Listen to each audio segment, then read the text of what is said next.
देखिए, जब देश के आदरणीय प्रधानमंत्री जी चुनाव के मैदान में थे तो उनके बहुत सारे नारे और वादे लोगों ने बहुत पसंद किए, लोगों ने बहुत सराहा, लोगों को एक बहुत बड़ी आशा उम्मीद जगी और देश की भोली भाली जनता ने उन्हें सर आंखों पर बैठाया जब उन्होंने ये नारा दिया कि बहुत हुआ महंगाई की मार, अबरी मोदी सरकार। लोगों ने बड़ा पसंद किया। कहा बहुत हुआ नारी पर अत्याचार, अबरी मोदी सरकार। बहुत हुआ बेरोजगारों पर अत्याचार, अबरी मोदी सरकार। तो जब उन्होंने इस तरह के लोक लुभावने नारे दिए, वादे किए, इस देश की जनता ने उनको सर आंखों पर रखा और उनको अपार समर्थन दिया, बहुमत दिया। लेकिन इसके बाद लगातार ये देखने को मिल रहा है कि देश में पेट्रोल जो है 300% से ऊपर चला गया, डीजल, गैस, सारी चीज़ों के दाम बढ़ गए, रसोई के सारे सामानों के दाम बढ़ गए हैं। तो कहीं ना कहीं देश की जनता अपने आप को ठगा महसूस कर रही है। देश की जनता को लग रहा है कि ये कहीं ना कहीं, चाहे वो किसान हो, हमारा नौजवान हो, चाहे देश का जवान हो, हर तरफ त्राहिमाम और निराशा है। इसके विरोध में जो है कांग्रेस पार्टी ने निर्णय किया है कि चूंकि यह लोकतंत्र है और लोकतंत्र में जनता के लिए जनता के द्वारा शासन होता है और जब जनता ही त्राहिमाम करेगी तो जन आंदोलन छेड़ने पड़ेंगे।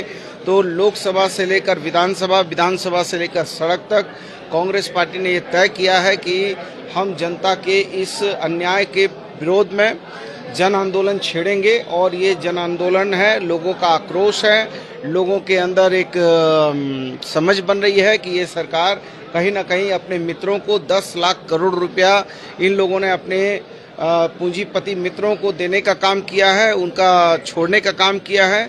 जबकि आप प्रधानमंत्री जी बराबर कहते थे कि मैं चौकीदार हूं, लेकिन चौकीदार के नाक के नीचे से नीरव मोदी भी लेके भाग गया, मेहुल चोकसी लेके भाग गया और ना जाने कितने कितने लोगों ने कितने कितने हजार करोड़ रुपए लेके भागने का काम किया है। तो हम लोग ये एक जनतांत्रिक तरीके से इसके विरोध में आवाज उठा रहे हैं। नहीं, महंगाई, अब वो तो हर चीज को राष्ट्रवाद पे जब लाते हैं तो फिर उनसे ये भी पूछिए कि डोकलाम में कैसे करके चीन का सैनिक घुसा हुआ है, माँ भारती के आंचल में घुसकर माँ भारती के रणबांकुरों को जो है बेबस कर दिया शहादत देने के लिए।